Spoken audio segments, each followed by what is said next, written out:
രാവിലെ എല്ലാവർക്ക് ചേരാനും തിരുവനന്തപുരത്തോടെ നമുക്ക് മുഖോരിയായിട്ട് പരിശുദ്ധാത്മാവിൻ്റെ വ്യക്തിത്വം ദൈവത്വം എന്നീ കാര്യങ്ങളിൽ അല്പമായിട്ട് കരുണത്തിലൂടെ നിന്ന് കടന്ന് പരിശുദ്ധാത്മ പ്രാങ്കണം പരിശുദ്ധാത്മാഭിഷേകം എന്നീ വിഷയങ്ങളാണ് ഇന്നലെ നാം ചിന്തിച്ചത്. അതോടൊപ്പം പരിശുദ്ധാത്മോച്ചാരം, പരിശുദ്ധാത്മ മുദ്ര എന്നീ വിഷയങ്ങൾ സംബന്ധിച്ചും തിരുവഴുത്തിലെ വാക്യങ്ങളിലൂടെ ഒന്ന് കടന്നു പോകാനായിട്ടിടയായി. ഇന്ന് പകലും നമ്മൾ ചിന്തിച്ചത് ആത്മനിറവ് എന്നുള്ള വിഷയമാണ്. ഈ വചനത്തിൽ പരിശുദ്ധാത്മാവിനോട് ബന്ധപ്പെട്ട് നൽകപ്പെട്ടിട്ടുള്ള വ്യത്യസ്ത അനുഭവങ്ങളിൽ കൽപ്പനയായിട്ട് തന്നിട്ടുള്ള ഏക വിഷയമാണ് ആത്മനിറവ് എന്ന് പറയുന്നത്. എഫേസ്യ ലേഖനം 5-ാം അധ്യായത്തിന്റെ 18-ാം വാക്യത്തിൽ ആ കൽപ്പന നാം കാണുന്നുണ്ട്. ആത്മനിറവ് കേവലം ആത്മീക ശുശ്രൂഷകളിൽ മാത്രം വെളിപ്പെടേണ്ടതല്ല. ഒരു ദൈവവൈദ്യനെ സംബന്ധിച്ച് സഭ ജീവിതത്തിലും കുടുംബ ജീവിതത്തിലും സമൂഹത്തിലെ ഇടപാടുകളിലും വെളിപ്പെടേണ്ടതാണ്. ആത്മനിറവിൻ്റെ അനുഭവത്തിൽ ജീവിക്കുമ്പോൾ മാത്രമാണ് ഈ പറഞ്ഞ മേഖലകളിലൊക്കെ നമുക്ക് വിജയകരമായും പ്രയോജനകരമായിട്ടും ആത്മീയ ജീവിതം നയിച്ച് മുന്നോട്ട് പോകാനായിട്ട് സാധിക്കുന്നത്. ആ കാര്യങ്ങളൊക്കെയാണ് കഴിഞ്ഞ ക്ലാസ്സുകളുമായിട്ട് നാം ചിന്തിച്ചത്. ഇനിയുമുള്ള ഈ 2 സെഷൻസിലായിട്ട് ചുരുക്കമായിട്ട് നാം കൃപാവരങ്ങൾ അല്ലെങ്കിൽ ആത്മീയ വരങ്ങൾ എന്നുള്ള വിഷയമാണ് ചിന്തിക്കാനായിട്ട് പോകുന്നത്. കൊരിന്ത്യർക്കെഴുതിയ 1-ാം ലേഖനം 12-ാം അധ്യായത്തിന്റെ 1-ാം വാക്യവും 4-ാം വാക്യവും ആ വിഷയ പഠനത്തിന് തുടക്കമായിട്ട് നമുക്കൊന്ന് വായിക്കാം. 1 കൊരിന്ത്യർ 12-ാം അധ്യായത്തിന്റെ 1-ാം വാക്യം: സഹോദരന്മാരെ, ആത്മീക വരങ്ങളെ കുറിച്ച് നിങ്ങൾക്ക് അറിവില്ലാതിരിക്കരുത് എന്ന് ഞാൻ ആഗ്രഹിക്കുന്നു. 4-ാമത്തെ: എന്നാൽ കൃപാവരങ്ങളിൽ വ്യത്യാസമുണ്ട്.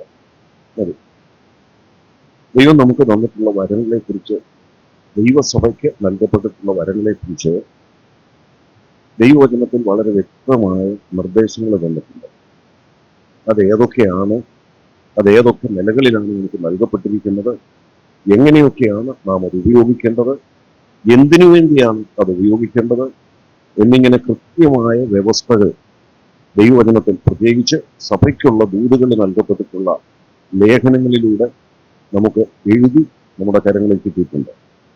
പ്രത്യേകിച്ച് ആത്മവരങ്ങളെ കുറിച്ച് വികലമായ ചില ചിന്തയും പഠിപ്പിക്കലുകളല്ല, വികലമായ ചില പ്രാക്ടീസസ് കൊരിന്തി സഭയിൽ നിലനിന്നിരുന്ന ആ സഭയോട് ബന്ധപ്പെട്ടാണ് അതിൻ്റെ ഉപയോഗ സംബന്ധമായിട്ട് പല ക്രമങ്ങളും നമുക്ക് എഴുതി നൽകപ്പെട്ടിട്ടുള്ളത്. എന്നാൽ കൊരിന്ത്യ ലേഖനത്തിൽ മാത്രമല്ല, മറ്റു ലേഖനങ്ങളിലും കൃപാവരങ്ങളെ കുറിച്ചുള്ള വിശദീകരണങ്ങൾ നമുക്ക് കാണാനായിട്ട് കഴിയും. 2 പേരുകളാണ് നമുക്ക് ലഭിച്ചിട്ടുള്ള വരങ്ങൾക്ക് ദൈവവചനത്തിൽ ഉപയോഗിച്ചിട്ടുള്ളത്.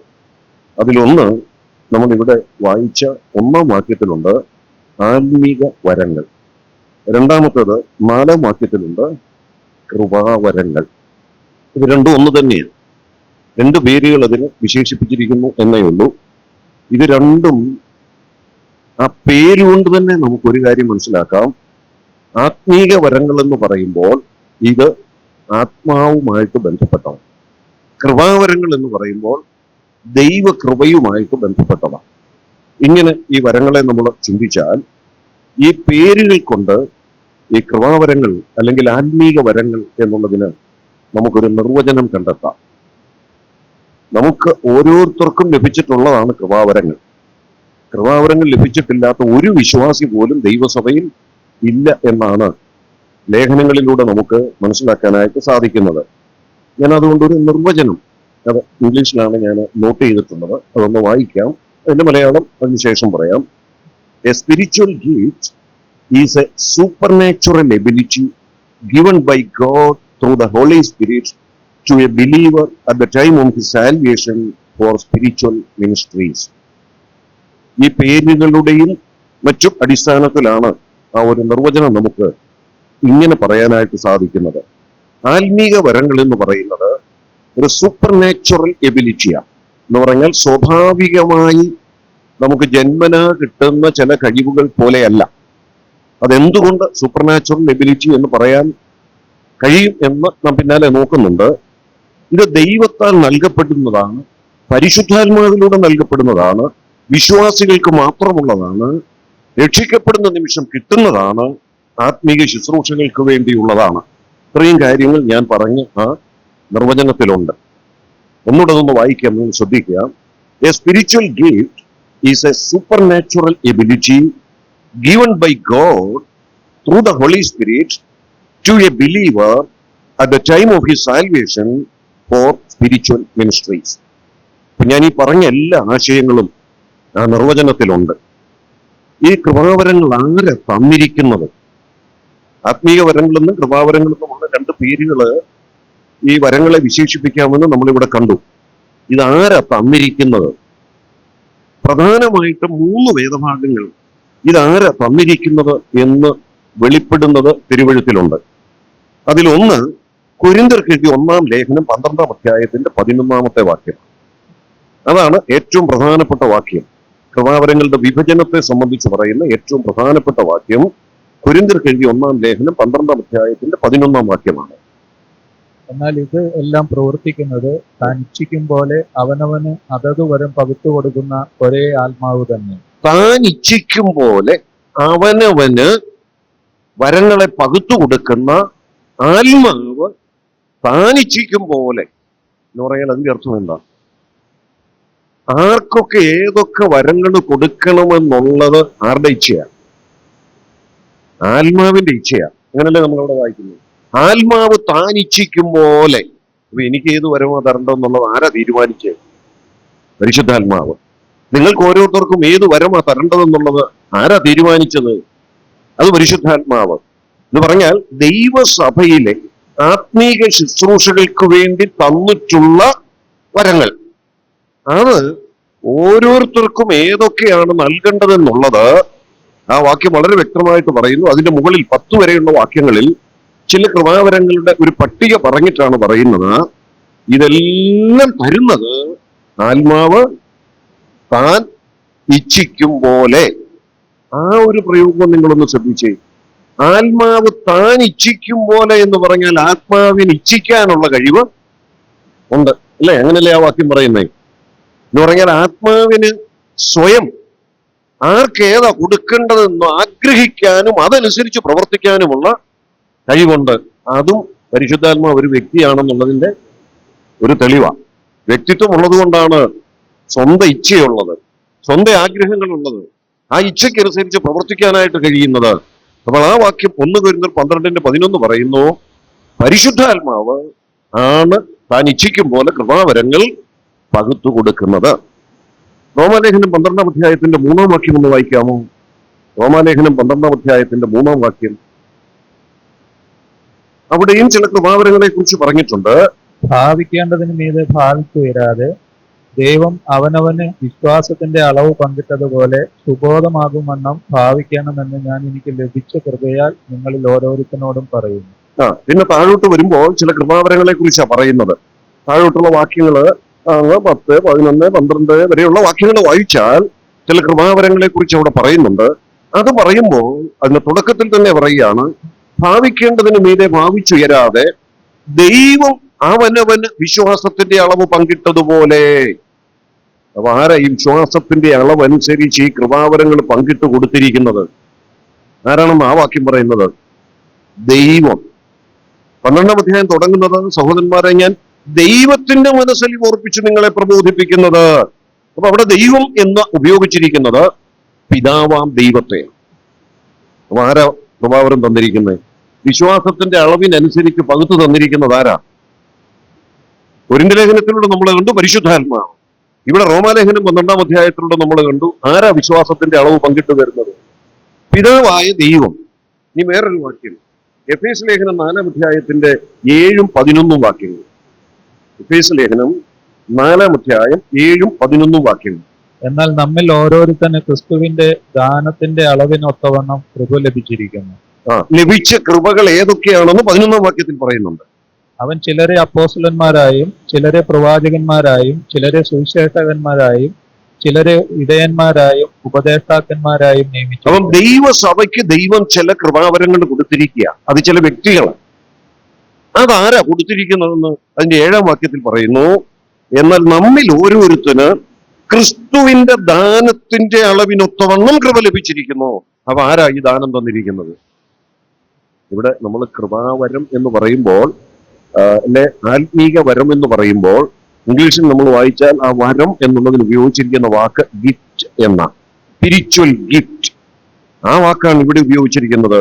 ക്രിസ്തുവിന്റെ ദാനത്തിന് ഒത്തവണ്ണം. അപ്പം ക്രിസ്തു തന്നിരിക്കുന്ന ഗിഫ്റ്റ്. അപ്പൊ ഈ വേദഭാഗത്തൂടെ എഫേസ്യ ലേഖനം പറയുന്നു ഇതാരാ തന്നിരിക്കുന്നത്? യേശു ക്രിസ്തു. അപ്പൊ അങ്ങനെയാണെങ്കിൽ ആരാണ് കൃപാവരം പകുത്തു തന്നിരിക്കുന്നത്? റോമാലേഖനം പറയുന്നു പിതാവായ ദൈവം. എഫേസ്യ ലേഖനം പറയുന്നു പുത്രൻ ക്രിസ്തു. കൊരിന്ത്യർ ലേഖനം പറയുന്നു ആത്മാവ് താൻ ഇച്ഛിക്കും പോലെ. അങ്ങനെയാണെങ്കിൽ ഈ 3 വേദവാക്യങ്ങളിലൂടെ ചേർത്ത് ചിന്തിച്ചാൽ നമുക്ക് ഇങ്ങനെ മനസ്സിലാക്കാം, കൃപാവരങ്ങൾ വിഭജിച്ച് തന്നിരിക്കുന്നത് ത്രിയേക ദൈവമാണ്. ദൈവീക തൃത്വം അത് വേദപുസ്തകത്തിന്റെ തുടക്കം മുതൽ ഒടുക്കം വരെയുള്ള സകല ദൈവിക പ്രവൃത്തികളും നമ്മൾ നോക്കിയാൽ ആ സകല പ്രവൃത്തികളുടെയും പിന്നിൽ ത്രിയേക ദൈവത്തിന്റെ പ്രവൃത്തി നമുക്ക് കാണാനായിട്ട് കഴിയും. പിതാവും പുത്രനും പരിശുദ്ധാത്മാവും ചേർന്നാണ് സൃഷ്ടിപ്പ് നടത്തിയത്, മനുഷ്യന് രക്ഷയൊരുക്കിയത്. ഇവിടെ പറയുന്നു കൃപാവരങ്ങൾ വിഭജിച്ചു കൊടുത്തത്. അങ്ങനെ ദൈവിക പ്രവൃത്തികൾ മുഴുവൻ നമ്മൾ എടുത്തു നോക്കിയാൽ അവിടെ എല്ലാം ത്രിയേക ദൈവത്തിന്റെ പ്രവർത്തനമാണ് നമുക്ക് കാണാൻ കഴിയുന്നത്. അപ്പൊ ഈ 3 വേദവാക്യങ്ങൾ, ഈ 3 ഭാഗങ്ങളിൽ ചില കൃപാവരങ്ങളുടെ ഒരു പട്ടികയാണ് തന്നിരിക്കുന്നത്. അവിടെ പറയുന്നു കൃപാവരങ്ങൾ അല്ലെങ്കിൽ വിശ്വാസത്തിന്റെ അളവിനൊത്തവണ്ണം ഈ ദാനങ്ങളെ വിഭജിച്ച് തന്നിരിക്കുന്നത് പിതാവാണ്, പുത്രനാണ്, പരിശുദ്ധാത്മാവാണ്. ഞാൻ അതുകൊണ്ട് ഒന്നുകൂടെ പറഞ്ഞത് അവിടെ ഇങ്ങനെ നിർത്തി അടുത്ത ഭാഗത്തേക്ക് വരാം. ഓരോരുത്തർക്കും ഏത് വരം കൊടുക്കണമെന്നുള്ളത് ആലോചിച്ച് തീരുമാനിച്ച് വിഭജിച്ച് തന്നിരിക്കുന്നത് ത്രിയേക ദൈവമാണ്. ത്രിയേക ദൈവം എന്ന് പറയുമ്പോൾ യോഹന്നാന്റെ സുവിശേഷം 17-ാം അധ്യായത്തിൽ നമ്മുടെ കർത്താവ് തന്റെ ശിഷ്യന്മാരെ ഓർത്ത് പ്രാർത്ഥിക്കുന്ന ഒരു പ്രാർത്ഥനയുണ്ട്. ആ പ്രാർത്ഥനയിൽ ഒരു വിഷയം ഇങ്ങനെയാണ്: പിതാവേ, നാം ഒന്നായിരിക്കുന്നത് പോലെ ഇവരും ഒന്നായിട്ടിരിക്കേണ്ടതിന് ഞാൻ ഇവർക്ക് വേണ്ടി അത്രേ അപേക്ഷിക്കുന്നത്. അപ്പൊ അവിടെ പുത്രൻ പിതാവിനോട് പറയുന്ന ആ വാചകം ശ്രദ്ധേയമാണ്. നാം ഒന്നായിരിക്കുന്നത് പോലെ എന്ന് പറഞ്ഞാൽ അതിന്റെ അർത്ഥം എന്താണ്? തുടക്കം മുതലുള്ള സകല പ്രവൃത്തികളിലും നാം ഒന്നാണ്. നമ്മുടെ ഇടയിൽ ഒരു യൂണിറ്റി ഉണ്ട്, അഭിപ്രായ വ്യത്യാസം ഉണ്ടായിട്ടില്ല. അങ്ങനെയാണെങ്കിൽ കൃപാവരം വിഭജിച്ചു തരുന്ന കാര്യത്തിലും പിതാവും പുത്രനും പരിശുദ്ധാത്മാവും തമ്മിൽ ഒരു അഭിപ്രായ വ്യത്യാസവും ഒരനൈക്യവും ഉണ്ടായിട്ടില്ല എന്ന് പറഞ്ഞാൽ ഞാൻ അതിങ്ങനെ പറയട്ടെ: പിതാവും പുത്രനും പരിശുദ്ധാത്മാവും 3 വ്യക്തിത്വങ്ങൾ ചേർന്ന ത്രിയേക ദൈവം ഏതൊക്കെ വരങ്ങൾ ആർക്കൊക്കെ കൊടുക്കണമെന്നുള്ളത് ആലോചിച്ച് തീരുമാനിച്ച് വിഭജിച്ചു കൊടുത്തപ്പോൾ ആ ഡിസിഷൻ എന്ന് പറയുന്നത് യുനാനിമസ് ഡിസിഷൻ ആയിരുന്നു, ഐക്യകണ്ഠ്യേനയുള്ള തീരുമാനമായിരുന്നു. അതിൽ പരിശുദ്ധാത്മാവ് ഇന്നയാളിന് ഇന്നത് കൊടുത്തേക്കാവെന്ന് പറഞ്ഞപ്പോൾ പുത്രൻ പുള്ളിക്ക് അത് വേണ്ട, പുള്ളിക്ക് ഇന്നത് കൊടുത്താൽ മതി എന്ന് പറഞ്ഞ് വേറെ അഭിപ്രായ വ്യത്യാസങ്ങളൊന്നുമില്ലാതെ ഐക്യതയോടുകൂടി വിഭജിച്ച് തന്ന കൃപാവരങ്ങളാണ്. അങ്ങനെയാണെങ്കിൽ ഞാൻ ചിലപ്പോൾ ഇങ്ങനെ ചിന്തിക്കുവേ, എനിക്ക് എന്നാ നല്ലപോലെ പാട്ട് പാടാനുള്ള കൃപാവരം കിട്ടാഞ്ഞത്? കിട്ടിയിട്ടില്ല, എനിക്ക് പ്രസംഗിക്കാനേ ഉള്ളൂ. ഞാൻ പാടിയാലും പ്രസംഗം പോലെ ആയിപ്പോയി. പിന്നെ കൂട്ടത്തിലൊക്കെ ഇരുന്ന് ഇങ്ങനെ പാടുവന്നേ ഉള്ളൂ. എനിക്ക് അങ്ങനെ ഒരു ഗിഫ്റ്റ് കിട്ടിയിട്ടില്ല. എന്നാൽ വേറെ ചിലരെ സംബന്ധിച്ച് അവർ ചിന്തിക്കും, ഞങ്ങൾക്ക് എന്നാ ഇങ്ങനെ നിന്നൊന്ന് പ്രസംഗിക്കാനായിട്ടുള്ള കൃപാവരം കിട്ടാഞ്ഞത്? ശരിയാ, അങ്ങനെ ഓരോരുത്തർക്കും ഏത് തരണമെന്നുള്ളത് ആര് തീരുമാനിച്ച കാര്യമാണ്? ദൈവം തീരുമാനിച്ച കാര്യമാണ്. ദൈവം തീരുമാനിച്ച ത്രിയേക ദൈവം ഐക്യകണ്ഠ്യേന ഐക്യതയോടുകൂടി എടുത്ത തീരുമാനപ്രകാരമാണ് ഓരോരുത്തർക്ക് ഏത് കൃപാവരം കൊടുക്കണമെന്നുള്ളത്. എങ്കിൽ അതനുസരിച്ച് വിഭജിച്ച് കിട്ടിയ കൃപാവരമായതുകൊണ്ട് എനിക്ക് ഏതെങ്കിലും പ്രത്യേക കൃപാവരം കിട്ടി എന്നുള്ളതിന്റെ പേരിൽ എനിക്ക് അഹങ്കരിക്കാനായിട്ട് ഒന്നുമില്ല. എന്റെ എന്തെങ്കിലും കഴിവ് കൊണ്ടോ മിടുക്ക് കൊണ്ടോ യോഗ്യതകൾ കൊണ്ടോ അല്ല, ദൈവത്തിന് അങ്ങനെ തോന്നി ആ കൃപാവരം എനിക്ക് തരാൻ. നിങ്ങൾക്ക് ലഭിച്ചിട്ടുള്ള കൃപാവരം അത് ദൈവത്തിന് അങ്ങനെ തോന്നി അത് തരാൻ, അത് യുനാനിമസ് ഡിസിഷനാണ്. അതുകൊണ്ട് നാമും നമുക്ക് ലഭിച്ച കൃപാവരങ്ങളിൽ ഒട്ടും പുകഴാനായിട്ടില്ല. അത് മാത്രമല്ല, ദൈവം ത്രിയേക ദൈവം ആ തങ്ങളുടെ ഐക്യതയിൽ തന്നെ വീതിച്ചു കൊടുത്തതായതുകൊണ്ട് മറ്റുള്ളവർക്ക് കിട്ടിയ കൃപാവരങ്ങളെ ഓർത്ത് നമുക്ക് അസൂയപ്പെടാനുമില്ല. കാരണം അത് ദൈവത്തിന്റെ തീരുമാനമാണ്. അതുകൊണ്ട് അത് ഉപയോഗിക്കുന്നവരും ആ യൂണിറ്റിയിൽ തന്നെ ഉപയോഗിക്കണം. അതാണ് കർത്താവ് പ്രാർത്ഥിച്ചത് പിതാവിനോട്. പിതാവേ, നാം ഒന്നായിരിക്കുന്നത് പോലെ. ഞാൻ ആ വാചകം ഈ വിഷയത്തോട് ബന്ധപ്പെടുത്തി പറയട്ടെ. പിതാവേ, നാം ഒന്നായി നിന്നെടുത്ത തീരുമാനപ്രകാരം ഒരു സഭയിലെ വിശ്വാസികൾക്ക് വീതിച്ചു കൊടുത്ത കൃപാവരങ്ങൾ ഉപയോഗിക്കുന്ന കാര്യത്തിലും അവരൊന്നായിട്ടിരിക്കാൻ നീ അവരെ സഹായിക്കണമേ. അപ്പൊ ഓരോരുത്തർക്ക് ലഭിച്ച കൃപാവരം ഏതാണെന്ന് തിരിച്ചറിഞ്ഞ് മറ്റുള്ളവർക്ക് ലഭിച്ച കൃപാവരത്തെയും മാനിച്ചും അംഗീകരിച്ചും കൊണ്ട് അത് അതത് സ്ഥാനത്ത് ഉപയോഗിക്കുമ്പോഴാണ് ഒരു സഭ അനുഗ്രഹകരമായി നിലനിൽക്കുന്നതും മുൻപോട്ട് പോകുന്നതും. ത്രിയേക ദൈവമാണ് ഈ കൃപാവരങ്ങൾ വീതിച്ചു തന്നിട്ടുള്ളത്. ഇനിയും ആ കൃപാവരങ്ങൾ ഏതൊക്കെയാണെന്ന് പറയുന്ന ചില വാക്യഭാഗങ്ങൾ ഞാനൊന്ന് വേഗത്തിൽ പറയാം. റോമാലേഖനം 12-ാം അധ്യായം 6 മുതൽ 8 വരെയുള്ള വാക്യങ്ങളിൽ ചില കൃപാവരങ്ങളെ കുറിച്ച് പറഞ്ഞിട്ടുണ്ട്. അതിപ്പം വായിക്കണ്ട, നോട്ട് ചെയ്തിട്ട് പിന്നെ വായിച്ചു നോക്കിയാൽ മതി. റോമാലേഖനം 12-ാം അധ്യായം 6 മുതൽ 8 വരെയുള്ള വാക്യങ്ങൾ. അടുത്ത വേദഭാഗം 1 കൊരിന്ത്യർ 12-ാം അധ്യായം 4 മുതൽ 10 വരെയുള്ള വാക്യങ്ങൾ. 1 കൊരിന്ത്യർ 12-ാം അധ്യായം 4 മുതൽ 10 വരെയുള്ള വാക്യങ്ങൾ.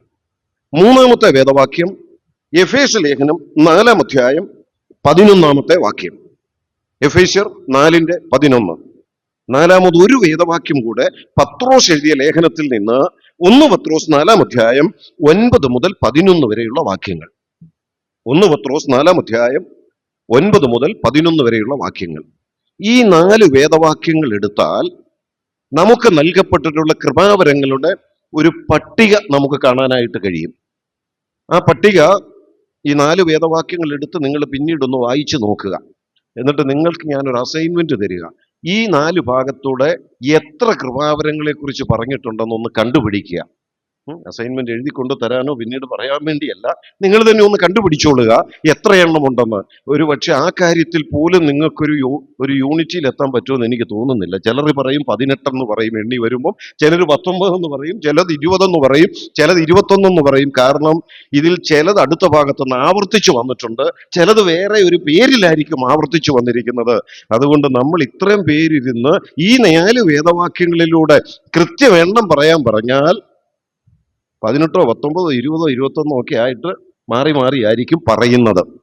അതെന്തും ആയിക്കോട്ടെ, അതൊന്ന് കണ്ടുപിടിക്കാൻ ഒരു ശ്രമം നടത്തുക. എന്നാൽ അതോട് ചേർത്ത് ഞാൻ പറയട്ടെ, ഈ അവിടെ പറഞ്ഞിരിക്കുന്ന കൃപാവരങ്ങൾ നാം ഓരോന്നും എടുത്തു പറയുമ്പോൾ അത് പ്രായോഗിക തലത്തിൽ അതിൻ്റെ ചില ഉപവിഭാഗങ്ങളുടെ നിലവിലുള്ളതായിട്ട് നമുക്ക് മനസ്സിലാക്കാനായിട്ട് കഴിയും. അത് ആ ഒരു വശത്തേക്ക് നമുക്ക് പോകാനിപ്പോൾ നിവൃത്തിയില്ല. എന്നാൽ ഈ കൃപാവരങ്ങളെ കുറിച്ച് നാം മനസ്സിലാക്കേണ്ട മറ്റൊരു കാര്യം, എഫേസ്യ ലേഖനം 4-ാം അധ്യായത്തിന്റെ 7-ാമത്തെ വാക്യവും, എഫേസ്യ ലേഖനം 4-ാം അധ്യായത്തിന്റെ 7-ാം വാക്യവും, കൊരിന്ത്യർക്ക് എഴുതിയ 1-ാം ലേഖനം 7-ാം അധ്യായത്തിന്റെ 7-ാം വാക്യവും, 12-ാം അധ്യായത്തിന്റെ 7-ാം വാക്യവും, 12-ാം അധ്യായത്തിന്റെ 11-ാമത്തെ വാക്യവും, റോമർ 12:3 ഇങ്ങനെ വേറെ വാക്യങ്ങളുണ്ട്. ഈ വാക്യങ്ങളൊക്കെ എടുത്തൊന്ന് വായിച്ചാൽ നമുക്ക് ഒരു കാര്യം മനസ്സിലാകും. ഓരോരുത്തന് അവനവന്റെ വിശ്വാസത്തിന്റെ അളവ് പങ്കിട്ടതുപോലെ എന്ന് പറഞ്ഞാൽ ആർക്കൊക്കെ കൃപാവരങ്ങൾ നൽകിയിട്ടുണ്ടെന്നുള്ളത് ആ വേദവാക്യങ്ങൾ പറയുന്നുണ്ട്. ഓരോരുത്തന്, ഈച്ച് വൺ, ഓരോരുത്തന്. എന്താ അതിന്റെ അർത്ഥം? ആ പ്രയോഗം ഈ കൃപാവരങ്ങളെ കുറിച്ച് പറഞ്ഞിരിക്കുന്ന വേദഭാഗങ്ങളിൽ ആവർത്തിച്ച് വരുന്നതാ. ഞാൻ ചുരുക്കം ചില റെഫറൻസുകൾ പറഞ്ഞെന്നേ ഉള്ളൂ, പിന്നീടൊന്ന് വായിച്ചു നോക്കാൻ. ആവർത്തിച്ച് പറയുന്ന ഒരു കാര്യം, ഓരോരുത്തന് അവനവന്റെ വിശ്വാസത്തിന്റെ അളവ് പങ്കിട്ട് കൊടുത്തിട്ടുണ്ട്. അപ്പൊ ആർക്കൊക്കെ കൃപാവരമുണ്ട്? ഇപ്പൊ നമ്മുടെ മുളന്തുരുത്തി സഭ, ഈ സഭയിലെ വിശ്വാസികളിൽ ആർക്കൊക്കെ കൃപാവരങ്ങൾ കിട്ടിയിട്ടുണ്ട്? കൃപാവരങ്ങൾ കിട്ടാത്തവരാരൊക്കെയുണ്ട്? കൃപാവരങ്ങൾ കിട്ടാത്ത ഒരുത്തരുമില്ല. രക്ഷിക്കപ്പെട്ടതാണോ ഏതെങ്കിലും ഒരു കൃപാവരം കിട്ടിയിട്ടുണ്ട്? പിന്നെ നമുക്കൊക്കെയുള്ള കുഴപ്പം എന്നാണെന്നറിയാമോ? നമുക്ക് കിട്ടിയ കൃപാവരം ഏതാണെന്ന് തിരിച്ചറിയാൻ പറ്റുന്നില്ലെന്നേ ഉള്ളൂ. അത് ദൈവത്തിന്റെ കുഴപ്പമല്ല, നമ്മുടെ കുഴപ്പമാണ്. എനിക്ക് ഏതാ കിട്ടിയതെന്നുള്ളത് എനിക്കറിയത്തില്ല. അങ്ങനെ അറിയാതെ വന്നാലുള്ള കുഴപ്പം എന്താ? എനിക്ക് ലഭിച്ച കൃപാവരം ഏതാണെന്ന് അറിയാതെ വന്നാലുള്ള കുഴപ്പം എന്താ? അത് ഉപയോഗിക്കാൻ പറ്റത്തില്ല. അതുകൊണ്ട് ഉപയോഗിക്കാതിരിക്കും, അല്ലേ? ഇപ്പൊ എനിക്ക് ദൈവവചന ശുശ്രൂഷ എന്നുള്ള ഒരു കൃപാവരം കിട്ടിയിട്ടുണ്ട്. എനിക്കത് അറിയത്തില്ലെങ്കിൽ ഈ ശുശ്രൂഷ ഞാൻ ചെയ്യത്തില്ല, ചെയ്യാൻ മടിക്കും. അങ്ങനെ ഞാൻ ചെയ്യാതിരുന്നാൽ എന്നെ കൊണ്ട് സഭയ്ക്ക് ഒരു പ്രയോജനവും ഉണ്ടാകത്തില്ല. എനിക്ക് കിട്ടിയത് ഏതാണെന്നൊന്ന് തിരിച്ചറിഞ്ഞ് ഞാനത് ഉപയോഗിക്കുമ്പോഴാണ് സഭയ്ക്ക് അതിന്റെ പ്രയോജനം കിട്ടുന്നത്. അപ്പം അറിയണമെന്നുള്ള വാക്യമുണ്ട്. നമ്മൾ വായിച്ച കൊരിന്ത്യർക്ക് എഴുതിയ 1-ാം ലേഖനത്തിന്റെ 12-ാം അധ്യായത്തിന്റെ ആദ്യത്തെ വാക്യം തന്നെ എങ്ങനെയാണ്? 12-ാം അധ്യായത്തിന്റെ 1 കൊരിന്ത്യർ 12-ന്റെ ആദ്യത്തെ വാക്യം തന്നെ എന്തായിരുന്നു? സഹോദരന്മാരെ, ആത്മീക വരങ്ങളെ കുറിച്ച് നിങ്ങൾക്ക് അറിവില്ലാതിരിക്കരുത്. ആത്മീക വരങ്ങളെ കുറിച്ച് നിങ്ങൾക്ക് അറിവില്ലാതിരിക്കരുത് എന്ന് പറഞ്ഞാൽ നിങ്ങൾക്ക് ഓരോരുത്തർക്കും കിട്ടിയ വരം ഏതാണെന്നുള്ളത് നിങ്ങൾ അറിയാതിരിക്കരുത്. അറിയാതിരുന്നാലുള്ള കുഴപ്പം ഏതാണെന്നറിയത്തില്ല, പിന്നെ ഏതാ ചെയ്യുന്നത്? അതിനേക്കാൾ വലിയൊരു കുഴപ്പമുണ്ട്. എന്നാന്നറിയാമോ? എനിക്ക് കിട്ടിയത് ഏതാന്ന് എനിക്ക് ശരിക്കും അറിയത്തില്ലെങ്കിൽ എനിക്ക് കിട്ടാത്തത് ചെയ്യണമെന്നുള്ള ആഗ്രഹം വരും. അത് ഗുണത്തെക്കാളേറെ ദോഷവുമായിരിക്കും. ഇപ്പം ഞാനൊരു എക്സാമ്പിൾ ഇങ്ങനെ പറയാം. ഒരു സഭയുടെ എൽഡർഷിപ്പിൽ ഇരിക്കാനുള്ള കൃപാവരം ദൈവം എനിക്ക് തന്നിട്ടില്ല എന്ന് കരുതുക. മറ്റു ചിലരൊക്കെ ഈ മൂപ്പൻ സ്ഥാനത്തിരുന്ന് വല്ലതൊക്കെ ചെയ്യുന്നേ കാണുമ്പോൾ എൻ്റെ ഉള്ളിലും ഒരു ആഗ്രഹം, എന്നെയും കൂടെ അങ്ങ് മൂപ്പനാക്കിയാലെന്ന, ഞാനും കൂടെ അങ്ങ് മൂപ്പനായാലെന്ന. പക്ഷെ ദൈവം ആ വരം എനിക്ക് തന്നിട്ടില്ല. അങ്ങനെ തന്നിട്ടില്ലെങ്കിൽ അത് ഞാൻ ആഗ്രഹിച്ച് ചെയ്യാൻ ശ്രമിച്ചാൽ അതുകൊണ്ട് ഗുണമില്ലെന്ന് തന്നെയല്ല, ഗുണത്തെക്കാളേറെ ദോഷമാ വരാൻ പോണേ. അപ്പൊ അതുകൊണ്ട് കൃപാവരങ്ങളെ കുറിച്ച് അറിവില്ലാതിരിക്കരുത് എന്ന് ദൈവത്തിന്റെ വചനം പറയുന്ന ആ വേദഭാഗം വളരെ പ്രസക്തമായ ഒരു വേദഭാഗമാണ്. നമുക്ക് ഓരോരുത്തർക്കും ആ 4 വേദഭാഗങ്ങളിൽ പറഞ്ഞിട്ടുള്ള, അതിൽ പത്രോസിന്റെ ലേഖനത്തിലേക്ക് വരുമ്പോൾ അവിടെ പറയുന്ന കൃപാവരത്തിലെ ഏറ്റവും പ്രധാനപ്പെട്ടത് എന്താണെന്നറിയാമോ? അതിഥി സൽക്കാരം എന്ന് പറയുന്നത്. പത്രോസിന്റെ ലേഖനത്തിലെ ആ വാക്യം പിന്നെ വായിച്ചു നോക്കുക. ദൈവസഭയോട് ബന്ധപ്പെട്ട് സഭയുടെ ആത്മീയ അനുഗ്രഹത്തിനും അഭിവൃദ്ധിക്കുമായി ചിലരെ സംബന്ധിച്ചൊരു കൃപാവരമായി തന്നെ കിട്ടിയിട്ടുണ്ട്. എന്ത്? അതിഥി സൽക്കാരം. അതിഥികളെ എല്ലാവരും സ്വീകരിക്കും, പക്ഷെ ചിലർക്ക് ആ ഒരു വരം കിട്ടിയിട്ടുണ്ട്. ആ വരം കിട്ടിയ ഒരു സഭയിലുണ്ടെങ്കിൽ അവിടെ വരുന്ന അതിഥികൾ ഒരിക്കലും ആ ആതിഥ്യം ലഭിക്കാതെ പോകത്തില്ല. എല്ലാവരും നമ്മളൊക്കെ അതിഥികളെ സ്വീകരിക്കുന്നവരാ. ചിലപ്പോൾ നമ്മളിങ്ങനെ ചിന്തിക്കും, വന്നുപോയി, ഇനി കൊണ്ടുപോയില്ലേലെങ്ങനെ എന്ന് കരുതി കൊണ്ടുപോകുന്നതും, ഒരു അതിഥി വന്നാൽ മനസ്സോടെ കൃപാവരം ലഭിച്ചവർ കൊണ്ടുപോകുന്നതും തമ്മിൽ കാഴ്ചപ്പാടിലും മനോഭാവത്തിലും എല്ലാം വ്യത്യാസമുണ്ട്. അതാ കൃപാവരം എന്ന് പറയുന്നത്. അപ്പം പത്രോസിന്റെ ലേഖനത്തിലെ കൃപാവരങ്ങളിൽ ഒന്ന് അതിഥി സൽക്കാരം എന്നുള്ളതാ. മറ്റു ശുശ്രൂഷകളോടൊപ്പം ദൈവവചനം പറയുന്ന കൃപാവരങ്ങളിൽ ഒന്നാ. അപ്പം വ്യത്യസ്തങ്ങളായ കൃപാവരങ്ങൾ, അത് എല്ലാവർക്കും ഏതെങ്കിലും കിട്ടിയിട്ടുണ്ട്. ചിലപ്പം ചിലർക്ക് അതിൽ ഒന്നിലധികം കിട്ടിയിട്ടുണ്ടായിരിക്കും. ഇപ്പൊ നമ്മൾ അപ്പോസ്തലന്മാരെയൊക്കെ നോക്കിയാൽ, അപ്പോസ്തലനായ പത്രോസ് ഒരു അപ്പോസ്തലനായിരുന്നു, തന്നെയല്ല ഒരു സഭയിലെ മൂപ്പനുമായിരുന്നു. അങ്ങനെ വ്യത്യസ്തങ്ങളായ കൃപാവരങ്ങൾ കിട്ടിയിട്ടുള്ളവരുണ്ട്. നമ്മൾ വായിച്ച എഫേസ്യ ലേഖനം 4-ാം അധ്യായത്തിന്റെ 11-ാമത്തെ വാക്യത്തിൽ ഇടയന്മാർ അഥവാ എൽഡേഴ്സ്, അവരെ കുറിച്ച് പറയുന്നിടത്ത് പറയുന്നുണ്ടെന്നറിയാമോ? അവൻ ചിലരെ ഇടയന്മാരായും ഉപദേഷ്ടാക്കന്മാരായും. ആ ഇടയന്മാരിൽ ഉള്ള മറ്റൊരു കൃപാവരമാ ഉപദേഷ്ടാക്കന്മാരായിട്ടിരിക്കുക. അപ്പൊ ഒന്നിലധികം കൃപാവരങ്ങൾ കിട്ടിയിട്ടുള്ളവരുമുണ്ട്. എന്നാൽ ഒരു കാര്യം ഇവിടെ ഇരിക്കുന്ന രക്ഷിക്കപ്പെട്ട സകല ദൈവമക്കളും അറിഞ്ഞിരിക്കുക, ദൈവസഭയുടെ ആത്മീയ അഭിവൃദ്ധിക്കായി ഏതെങ്കിലും ഒരു കൃപാവരം ലഭിക്കാത്ത ആരുമില്ല. അത് സഹോദരന്മാർ മാത്രമല്ല കേട്ടോ, സഹോദരിമാരുടെയും കൂടെ കാര്യം ഉൾപ്പെടുത്തിക്കൊണ്ടാണ് ദൈവത്തിന്റെ വചനത്തിൽ ആ പ്രയോഗങ്ങൾ പറഞ്ഞിട്ടുള്ളത്. ഏതെങ്കിലും വരം ലഭിക്കാത്ത ഒരു വിശ്വാസിയുമില്ല. ഇനി എനിക്ക് ഒരു വരവും കിട്ടിയിട്ടില്ലെന്നങ്ങ് തീർത്ത് പറയുകയാണെങ്കിൽ അതിന്റെ അർത്ഥം എന്നാണെന്നറിയാമോ? രക്ഷിക്കപ്പെട്ടിട്ടില്ലെന്ന. രക്ഷിക്കപ്പെട്ടിട്ടുണ്ടെങ്കിൽ ഏതെങ്കിലും ഒരു വരം കിട്ടിയിട്ടുണ്ട്. ഇനി ഈ വരങ്ങളെ കുറിച്ച് നമ്മൾ ചിന്തിക്കുമ്പോൾ നമുക്കതൊന്ന് വിഭജിച്ച് ചിന്തിക്കാം. അതിന്റെ വിഭജനം മുഴുവൻ നമുക്ക് എടുക്കാൻ നിവൃത്തിയില്ല. എന്നാൽ ഞാൻ വേഗത്തിൽ ഇങ്ങനെ പറയാം. ഈ പറഞ്ഞ വേദഭാഗങ്ങളിൽ കാണുന്ന ദൈവസഭയുടെ അഭിവൃദ്ധിക്കായി തന്നിട്ടുള്ള വരങ്ങളെ നമുക്ക് ഒരു വശത്തൂടെ ഇങ്ങനെ രണ്ടായിട്ടൊന്ന് വിഭജിക്കാം. അതിൽ ചിലത് താൽക്കാലിക വരങ്ങളായിരുന്നു, ചിലത് ഇന്നും തുടരുന്ന വരങ്ങളാണ്. വേണമെങ്കിൽ നമുക്ക് ഇങ്ങനെ പറയാം, അതിൽ ചിലത് temporary gifts and some others are permanent gifts. എന്ന് പറഞ്ഞാൽ ആ പറയപ്പെടുന്ന വരങ്ങളിൽ ചിലത് ഒരു പ്രത്യേക കാലഘട്ടത്തേക്ക് മാത്രമുള്ളതായിരുന്നു, അതിന്നില്ല.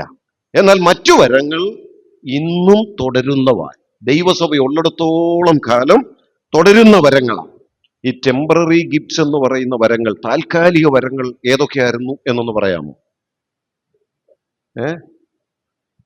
ആ അന്യഭാഷ, രോഗസൗഖ്യം. അന്യഭാഷ ഉണ്ടെങ്കിൽ അതിൻ്റെ കൂടെ അന്യഭാഷയുടെ വ്യാഖ്യാനമുണ്ട്, അല്ലേ? ഭാഷാവരം, വ്യാഖ്യാനവരം, രോഗസൗഖ്യം, ജ്ഞാനവരം. ജ്ഞാനം എല്ലാവർക്കും ഉണ്ട്, പക്ഷേ അനന്യാസിന്റെ സഫീറയുടെ ഏരിയയ്ക്ക് ചെന്നേച്ച് അവര് ചെയ്ത തെറ്റാണെന്ന് പെട്ടെന്ന് വെളിപ്പെട്ട് കിട്ടിയത് ജ്ഞാനവരം ഉണ്ടായിരുന്നതുകൊണ്ടാണ്. ആ ജ്ഞാനവരമൊക്കെ ഇന്നുണ്ടായിരുന്നെങ്കിൽ, എനിക്കിങ്ങനെ ഒരു ജ്ഞാനവരം ഉണ്ടായിരുന്നെങ്കിൽ ഇവിടെ ഇരിക്കുന്ന നിങ്ങളൊക്കെ എന്തൊക്കെ കുരുത്തക്കേടുകൾ കാണിച്ചിട്ടുണ്ടെന്ന് എനിക്കിപ്പോ ഇവിടെ നിന്ന് വിളിച്ചു പറയായിരുന്നല്ലേ. അങ്ങനെ ഒരു വരം ഇന്ന് ആർക്കും ഇല്ല. ജ്ഞാനമുണ്ട്, നമ്മൾ അറിയുന്നതനുസരിച്ച് മനസ്സിലാക്കാനുള്ള, പഠിച്ചു മനസ്സിലാക്കാനുള്ള കഴിവുണ്ട്, പക്ഷേ ജ്ഞാനവരമില്ല. ഇനി വേറെ ചിലതാണ് അപ്പോസ്തലന്മാർ, പിന്നെ പ്രവചനവരം, അത്ഭുതവരം, രോഗശാന്തിവരം, അന്യഭാഷാവരം, വ്യാഖ്യാനവരം, ജ്ഞാനവരം. ഇത്രയാണ് ടെമ്പററി ഗിഫ്റ്റ്സ്.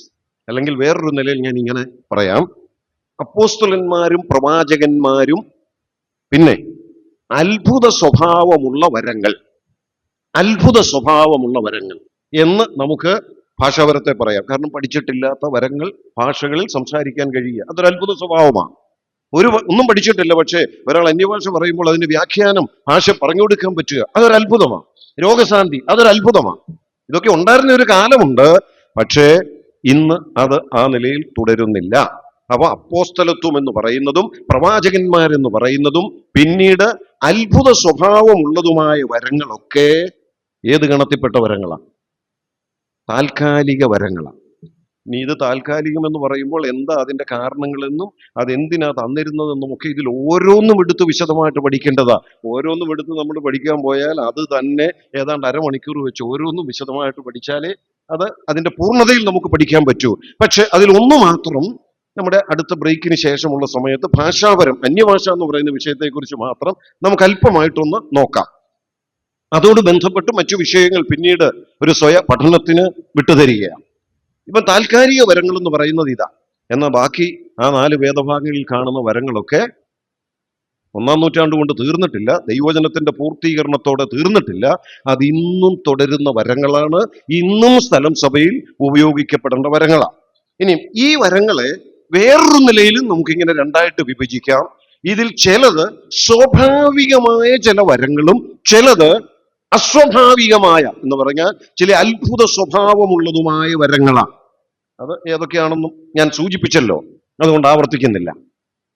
മൂന്നാമത്, ഈ പറഞ്ഞ വേദഭാഗങ്ങളിൽ കാണുന്ന വരങ്ങളെ ചിലത് ചില ശുശ്രൂഷകളാണ്, ചിലത് ചില ശുശ്രൂഷകന്മാരാണ് എന്ന് പറയാം. എഫേസ്യ ലേഖനം 4-ാം അധ്യായത്തിന്റെ 11-ാമത്തെ വാക്യത്തിൽ ദൈവസഭയ്ക്ക് കൊടുത്തിട്ടുള്ള ചില വരങ്ങളെ, ക്രിസ്തുവിന്റെ ദാനത്തിനൊത്തവണ്ണം കൊടുത്തിട്ടുള്ള ചില വരങ്ങളെ കുറിച്ച് പറയുമ്പോൾ ഇങ്ങനെ പറയുന്നത്: അവൻ ചിലരെ അപ്പോസ്തലന്മാരായി, ചിലരെ പ്രവാചകന്മാരായി, ചിലരെ സുവിശേഷകന്മാരായി, ചിലരെ ഇടയന്മാരായും ഉപദേഷ്ടാക്കന്മാരായും.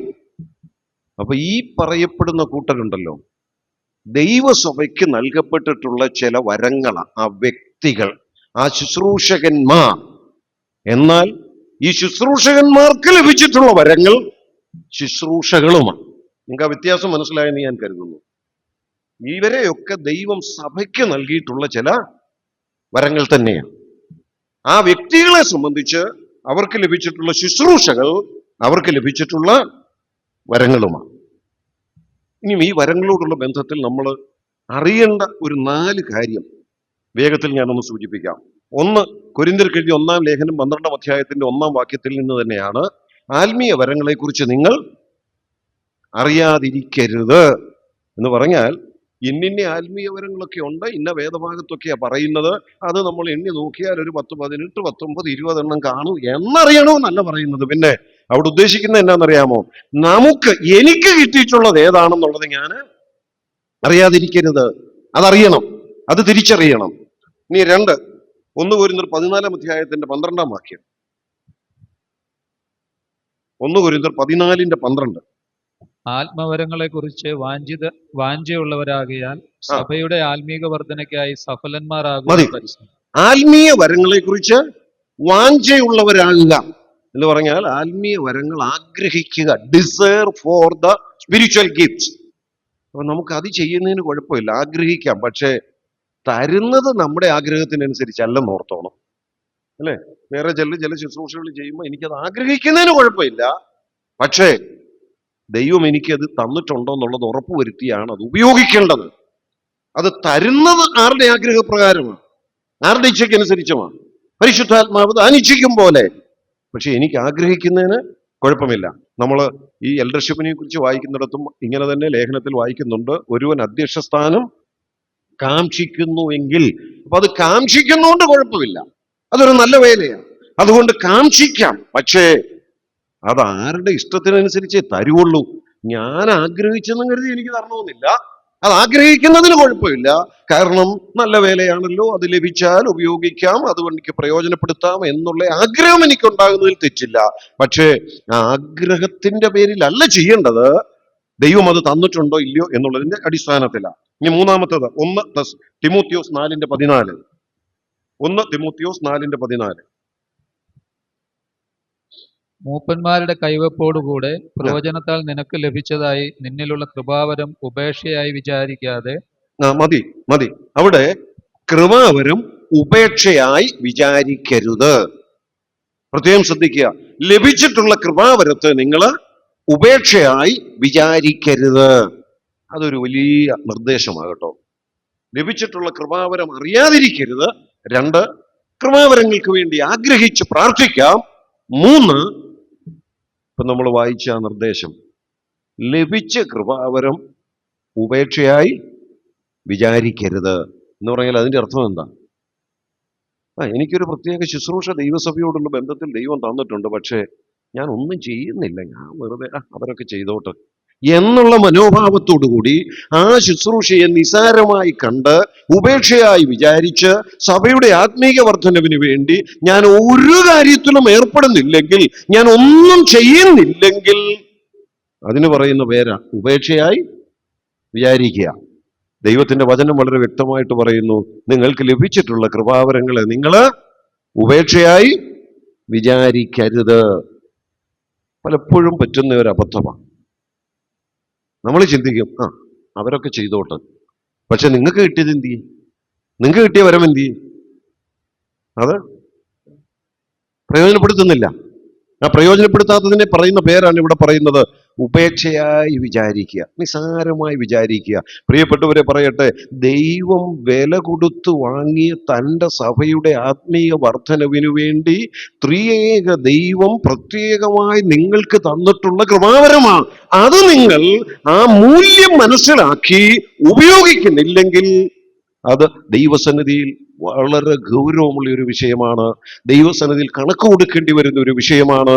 അതുകൊണ്ട് നാം ഓരോരുത്തരും നമുക്ക് ലഭിച്ചിട്ടുള്ള കൃപാവരം ഏതാണെന്ന് തിരിച്ചറിഞ്ഞ് അതത് സഭകളുടെ ആത്മീക വർധനവിന് വേണ്ടി അത് ഉപയോഗിക്കുവാൻ നിർബന്ധിക്കപ്പെടുന്നവരാ. അതിനാ ദൈവം നമ്മെ സഭയുടെ ഭാഗമാക്കി മാറ്റിയിരിക്കുന്നത്, അതിനാ ദൈവം നമ്മെ ഓരോ സ്ഥലം സഭയുമായി ബന്ധപ്പെടുത്തിയിരിക്കുന്നത്, അതിനാ ദൈവം നമുക്ക് ഓരോരുത്തർക്ക് ഓരോരോ കൃപാവരങ്ങൾ തന്നിട്ടുള്ളത്.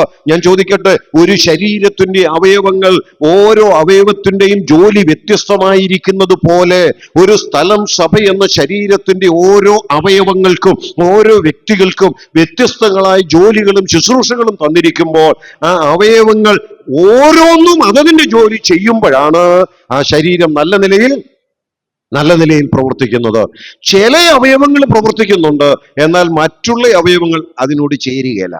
ചേരാതെ വന്നാൽ ആ ശരീരം ചൊവ്വെ പ്രവർത്തിക്കത്തില്ല. ഇപ്പൊ നമ്മുടെ 2 കാലുകൾ തന്നെ നമ്മൾ എടുത്തു നോക്കി. 2 കാലാ. മേളിൽ നിന്ന് താഴോട്ടൊരു നിർദ്ദേശം പോയി, ഇവിടുന്നൊരു 100 മീറ്റർ മുമ്പോട്ട് നടക്കാൻ. അവൻ വലതുകാൽ അത് അനുസരിക്കാൻ തയ്യാറായി. അപ്പൊ ഇടതുകാല് പറയാം, ഞാൻ അനുസരിക്കത്തില്ല, ഞാൻ ആ കൂടെ പോകത്തില്ല. വലതുകാലം നടന്നോട്ടെ, പക്ഷെ ഞാൻ പോകത്തില്ല എന്ന് പറഞ്ഞാൽ ആ വലതുകാലിന് മുമ്പോട്ട് പോകാൻ പറ്റുമോ? അത് അവിടെ നിൽക്കും. ആ ശരീരത്തിന്റെ പ്രവർത്തനം അവിടെ സ്തംഭിച്ചു പോകുകയാ.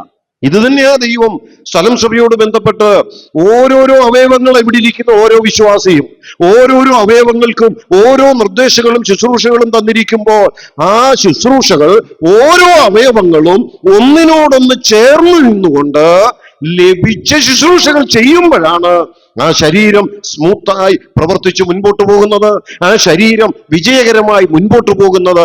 അല്ലെങ്കിൽ അതിന്റെ ആത്മീയ വളർച്ച മുരടിക്കുകയാണ്, അതിന്റെ ആത്മീയ വളർച്ച, അതിന്റെ പ്രവർത്തനങ്ങൾ സ്തംഭിക്കുകയാണ്.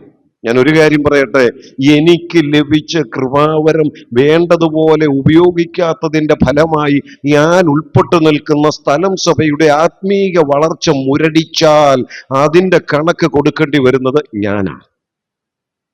മറ്റവയവങ്ങളോടൊപ്പം നിന്നുകൊണ്ട് അവർക്ക് ലഭിച്ചിട്ടുള്ള ശുശ്രൂഷകളോട് ചേർന്ന് നിന്നുകൊണ്ട് എനിക്ക് ലഭിച്ച കൃപാവരങ്ങളോട് ഉപയോഗിക്കേണ്ടുന്നതിന് പകരം ഞാൻ അതിൽ സഹകരിക്കാതെ മാറി നിന്നാൽ അതുകൊണ്ടുണ്ടാകുന്ന ആത്മീയ മുരടിച്ചയ്ക്ക് കണക്ക് കൊടുക്കേണ്ടി വരുന്നത് ഞാനാ ദൈവസന്നിധിയിൽ ചെല്ലുമ്പോൾ.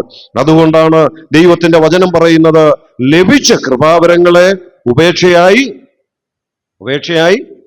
വിചാരിക്കരുത്, ഉപേക്ഷിക്കരുത്. ഇനി 4-ാമത്തെ നിർദ്ദേശം കൂടെ, 2 തിമോത്തിയോസ് 1-ാം അധ്യായത്തിന്റെ 6-ാം വാക്യം. 2 തിമോത്തിയോസ് 1:6. അതുകൊണ്ട് എന്റെ കൈവെപ്പിനാൽ നിന്നിലുള്ള ദൈവത്തിന്റെ കൃപാവരം ജ്വലിപ്പിക്കണം. മതി, അവിടെ കൃപാവരം ജ്വലിപ്പിക്കണം. എന്താ ജ്വലിപ്പിക്കുക എന്ന് പറഞ്ഞാൽ? ജ്വലിപ്പിക്കുക എന്നുള്ളതിന് നമുക്ക് ഇച്ചിരൂടെ മനസ്സിലാകുന്ന ഭാഷയെ ഞാൻ പറയാം. ഒരു കൃപാവരം കിട്ടിയിട്ടുണ്ടെങ്കിൽ അത് എക്സസൈസ് ചെയ്യണം, അത് ഉപയോഗിക്കണം. എന്നാലേ അത് നമുക്ക് കൂടുതൽ കൂടുതൽ പ്രയോജനപ്പെടുത്താനായിട്ട് കഴിയുകയുള്ളൂ.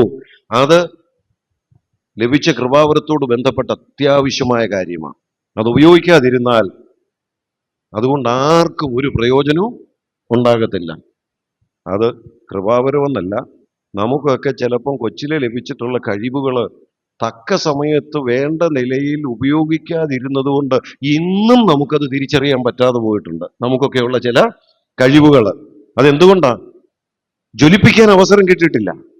അത് വേണ്ട നിലയിൽ എക്സസൈസ് ചെയ്ത് വളർത്തിക്കൊണ്ടുവരുവാനുള്ള അവസരങ്ങളോ പ്രോത്സാഹനങ്ങളോ കിട്ടാതെ വന്നതുകൊണ്ട് ഇന്നും അത് മറ്റുള്ളവർക്ക് വേണ്ട നിലയിൽ പ്രയോജനപ്പെടുത്താനായിട്ട് കഴിഞ്ഞില്ല.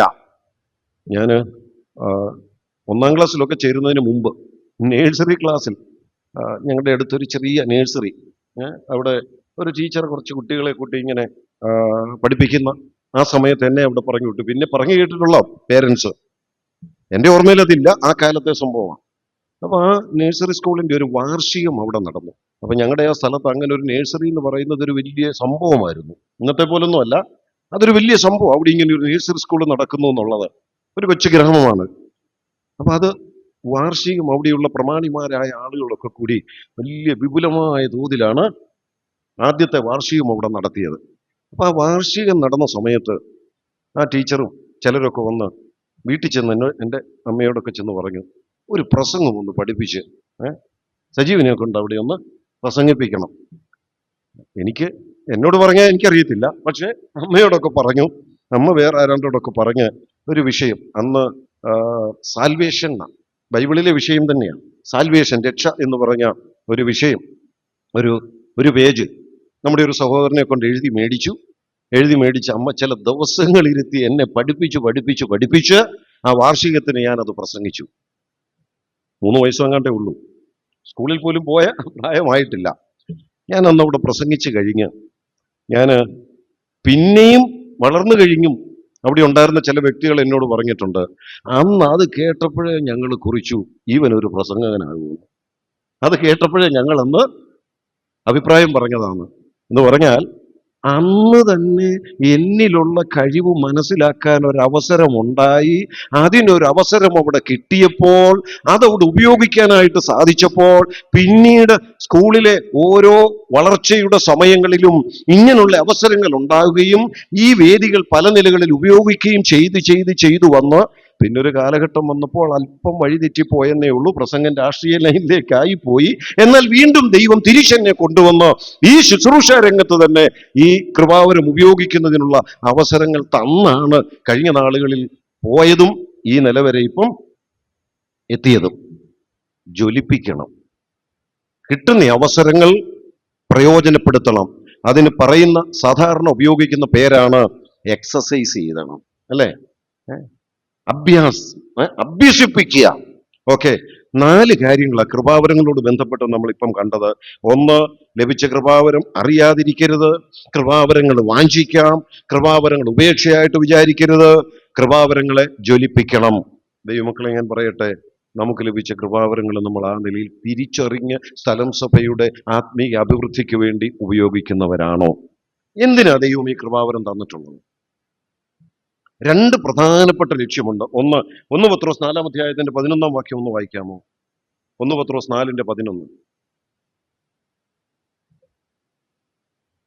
1 പത്രോസ് 4:11. ഒരുത്തൻ പ്രസംഗിക്കുന്നുവെങ്കിൽ ദൈവത്തിന്റെ അരുളപ്പാട് പ്രസ്താവിക്കുന്നു എന്ന പോലെയും ഒരുത്തൻ ശുശ്രൂഷിക്കുന്നുവെങ്കിൽ ദൈവം നൽകുന്ന പ്രാപ്തിക്ക് ഒത്തവണ്ണവുമാകട്ടെ. എല്ലാറ്റിലും ദൈവം യേശുക്രിസ്തു മൂലം മഹത്വപ്പെടുവാൻ ഇടവരട്ടെ. മഹത്വവും ബലവും. മതി. അവിടെ കൃപാവരങ്ങളെ കുറിച്ച് പറയുന്ന കൂട്ടത്തിൽ പറയുന്ന ഒരു വാക്ക് ശ്രദ്ധിച്ച്, ഒരുത്തൻ പ്രസംഗിക്കുന്നു എങ്കിൽ ദൈവത്തിന്റെ അരുളപ്പാട് പ്രസ്താവിക്കുന്നു എന്ന പോലെ ഒരുത്തൻ ശുശ്രൂഷിക്കുന്നുവെങ്കിൽ ദൈവം നൽകുന്ന പ്രാപ്തിക്ക് ഒത്തവണ്ണം. എന്നിട്ട് അടുത്ത് പറയുന്ന ശ്രദ്ധിക്കണ്ടേ, എല്ലാറ്റിലും ദൈവം യേശുക്രിസ്തു മൂലം മഹത്വപ്പെടുവാൻ ഇടവരട്ടെ. അപ്പൊ എന്തിനാ എനിക്ക് ഇങ്ങനൊരു കൃപാവരം ദൈവം തന്നത്? ഇതിനു വേണ്ടിയാ. അതിലൂടെ എനിക്കല്പം പ്രശസ്തി കിട്ടാൻ, അതിലൂടെ എൻ്റെ പേരൊന്ന് വെളിപ്പെടാൻ, അതിലൂടെ എൻ്റെ നാമം ഒന്ന് മഹത്വപ്പെടാൻ ആണോ?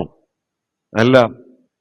ഇവിടെ പ്രസംഗത്തെക്കുറിച്ച് തന്നെ എടുത്തു പറഞ്ഞിരിക്കുന്നതുകൊണ്ട് ഞാൻ അതങ്ങനെ തന്നെ പറഞ്ഞതേ ഉള്ളൂ.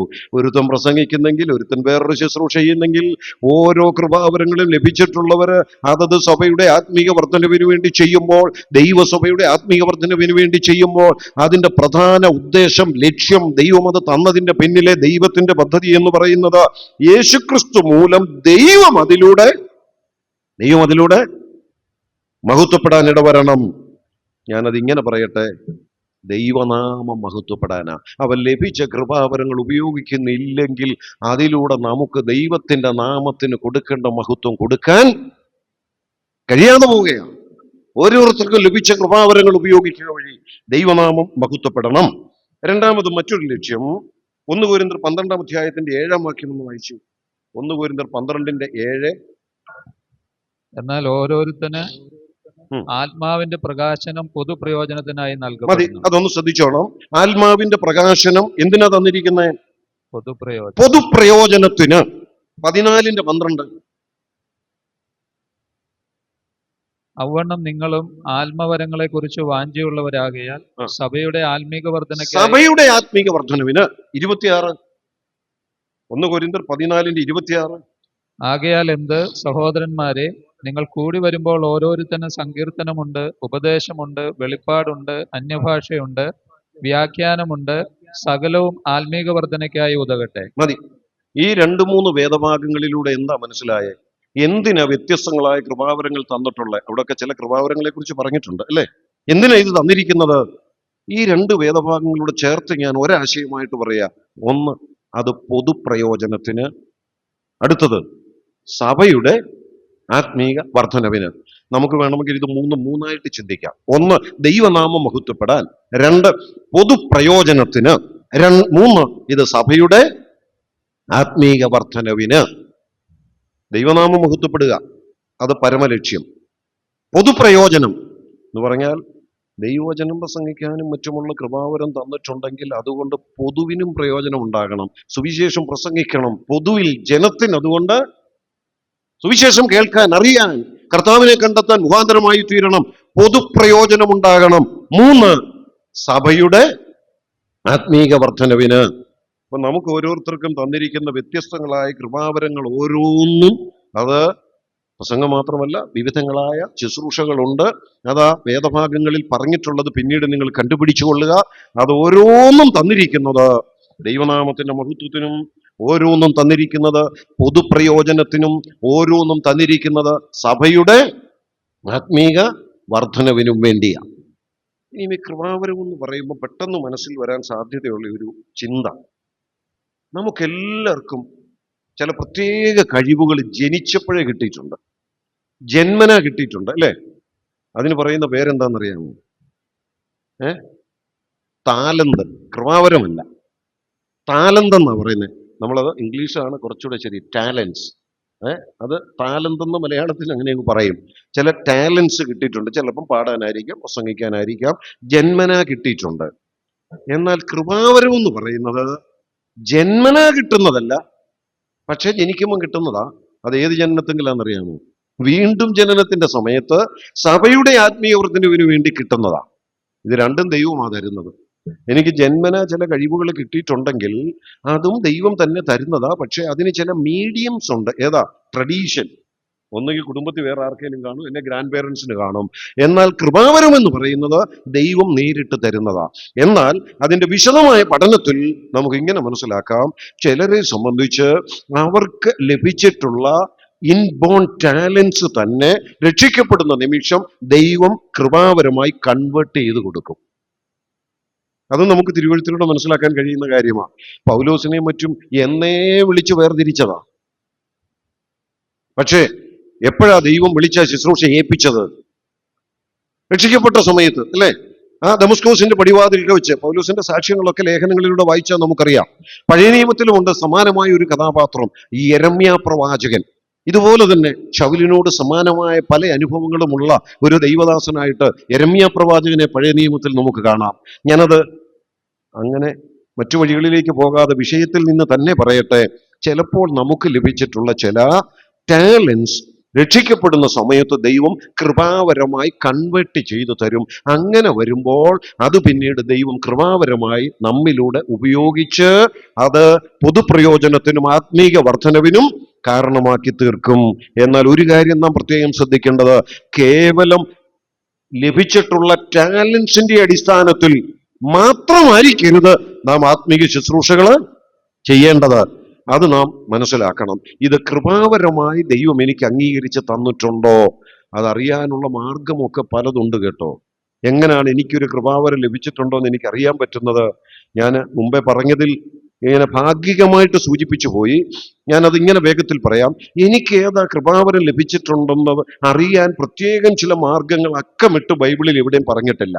എന്നാൽ പലരുടെയും അനുഭവത്തിലൂടെ നാം ഒന്ന് പരിശോധിച്ച് നോക്കിയാൽ ഇങ്ങനെ മനസ്സിലാക്കാം, സഭയോട് ബന്ധപ്പെട്ട് സഭയുടെ അഭിവൃദ്ധിക്ക് വേണ്ടി എനിക്കും പ്രവർത്തിക്കണം, എനിക്കും ശുശ്രൂഷ ചെയ്യണമെന്നുള്ള ആഗ്രഹം ദൈവം മനസ്സിൽ തരികയും അതിന് എന്നെ കൊണ്ട് പറ്റുന്ന ചില ശുശ്രൂഷകൾ ഞാൻ ചെയ്യുകയും ചെയ്യുമ്പോൾ അതുകൊണ്ട് സഭയ്ക്ക് പ്രയോജനമുണ്ടാവുകയും പിന്നീട് സഭ തന്നെ നിന്നെ കൊണ്ട് ഇതൊക്കെ പറ്റുന്നുണ്ടെന്ന് മനസ്സിലാക്കി സഭ തന്നെ ഇങ്ങോട്ട് ആവശ്യപ്പെട്ടത് ചെയ്യിക്കുകയും അതിന് കൂടുതൽ കൂടുതൽ അവസരങ്ങൾ ദൈവം തരികയും അതുകൊണ്ട് മറ്റുള്ളവർക്ക് ആത്മീയ പ്രയോജനം ഉണ്ടെന്നുള്ളത് വെളിപ്പെടുകയും ചെയ്യുമ്പോൾ നമുക്ക് തിരിച്ചറിയാം, ഇന്ന ശുശ്രൂഷ എനിക്ക് ദൈവം തന്നിട്ടുണ്ട്.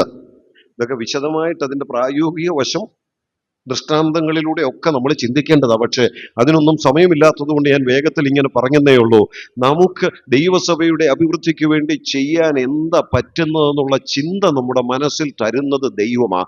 അങ്ങനെയാണെങ്കിൽ എന്നെ കൊണ്ട് പറ്റുന്നത് ചെയ്യാൻ ഞാൻ ശ്രമിക്കുക. അത് ചെയ്യുമ്പോൾ അത് മറ്റുള്ളവർക്ക് പ്രയോജനവും സന്തോഷവുമായി തീരുന്നുണ്ടെങ്കിൽ പിന്നീട് അത് ചെയ്യാനുള്ള അവസരങ്ങൾ സഭ തരാൻ അതിനുള്ള അവസരങ്ങൾ ഉണ്ടാകുന്നുണ്ടെങ്കിൽ അത് നമുക്ക് ലഭിച്ച കൃപാവരമായിട്ട് നമുക്ക് മനസ്സിലാക്കാം. അങ്ങനെ ഓരോരുത്തർക്ക് ലഭിച്ചത് എന്താണെന്നുള്ളത് തിരിച്ചറിയാൻ പറ്റും. അതാണ് കൃപാവരങ്ങളോടുള്ള ബന്ധത്തിൽ നാം മനസ്സിലാക്കേണ്ടത്. ഇനി ഈ കേവലം ടാലൻസ് ആണെങ്കിൽ, കേവലം ഇൻബോണായിട്ട് കിട്ടിയിട്ടുള്ള ചില കഴിവുകളാണെങ്കിൽ അത് ദൈവമഹത്വത്തിന് വേണ്ടി ഉപയോഗിക്കണമെന്നൊന്നുമില്ല. അതുകൊണ്ട് സാധാരണ നടക്കുന്നത് സ്വന്തം മഹത്വമാണ്, അല്ലേ? വലിയ പാട്ടുകാരൊക്കെ അവരെന്തിനു വേണ്ടിയാ പാടുന്നത്? ദൈവനാമത്തിന് മഹത്വം കൊടുക്കാനാണ്? അല്ല, അവർക്കതുകൊണ്ട് പ്രയോജനം കിട്ടണം, അവർക്കതുകൊണ്ട് പേരും പ്രശസ്തിയും കിട്ടണം. അതുപോലെ ആയിരിക്കരുത് കൃപാവരങ്ങളുടെ ഉപയോഗം. എനിക്ക് ലഭിച്ച കഴിവുകൾ ഞാൻ ഉപയോഗിക്കുന്നതിലൂടെ എനിക്കെന്തെങ്കിലും പ്രയോജനം കിട്ടണം, എനിക്കെന്തെങ്കിലും പേര് കിട്ടണം, എനിക്കെന്തെങ്കിലും മഹത്വം കിട്ടണം. അതായിരിക്കരുത്. കൃപാവരം കൊണ്ട് ദൈവം ഉദ്ദേശിക്കുന്നത് ദൈവത്തിന് മഹത്വം കിട്ടുക എന്നുള്ളതായിരിക്കണം. ഈ ടാലന്റ് ആകട്ടെ, സ്പിരിച്വൽ ഗിഫ്റ്റ് ആകട്ടെ, ഇത് രണ്ടും നമ്മൾ ഉപയോഗിച്ചാലേ അതുകൊണ്ട് കൂടുതൽ പ്രയോജനം കിട്ടുള്ളൂ. അത് രണ്ടും നമ്മൾ വേണ്ട നിലയിൽ പ്രയോജനപ്പെടുത്തുമ്പോഴാണ്, അഭ്യസനത്തിലൂടെയാണ്, എക്സസൈസിലൂടെയാണ് നമുക്കത് വളർത്തിക്കൊണ്ടുവരുവാൻ കഴിയുന്നത്. അതിന് ബൈബിളിൽ ഉപയോഗിച്ചിരിക്കുന്ന വാക്ക് കൃപാവരം ജ്വലിപ്പിക്കുക എന്നുള്ള വാക്കാണ്. ഇതാണ് കൃപാവരം സംബന്ധിച്ച് ചുരുക്കമായി നമുക്ക് ചിന്തിക്കാൻ കഴിയുന്നത്. നമ്മുടെ 6 മണി സമയം വരെയുള്ള ആ പരിമിതമായ സമയം കൊണ്ട് ആ വിഷയത്തോട് ബന്ധപ്പെട്ട് പറയാൻ പറ്റുന്ന കാര്യങ്ങളാണ് ഞാൻ സൂചിപ്പിച്ചത്. ഇവിടെ ആദ്യത്തെ സെഷൻ ഞാൻ അവസാനിപ്പിക്കുന്നു. അടുത്തത് എത്രയും പെട്ടെന്ന് കൂടി വന്നാൽ അത്രയും കൂടുതൽ സമയം നമുക്ക് അടുത്ത വിഷയം ചിന്തിക്കാം. അടുത്ത വിഷയം ഈ കൃപാവരങ്ങളിൽ ഒന്നായ, താൽക്കാലിക വരങ്ങളിൽ ഒന്നായ അന്യഭാഷ എന്നുള്ള വിഷയത്തോടുള്ള ബന്ധത്തിൽ തിരുവചനം എന്താണ് പഠിപ്പിക്കുന്നത് എന്നാണ് നാം അടുത്ത് ചിന്തിക്കാനായിട്ട് പോകുന്നത്. എത്രയും പെട്ടെന്ന് മടങ്ങി വന്നാൽ കൂടുതൽ കാര്യങ്ങൾ നമുക്ക് ചിന്തിക്കാം.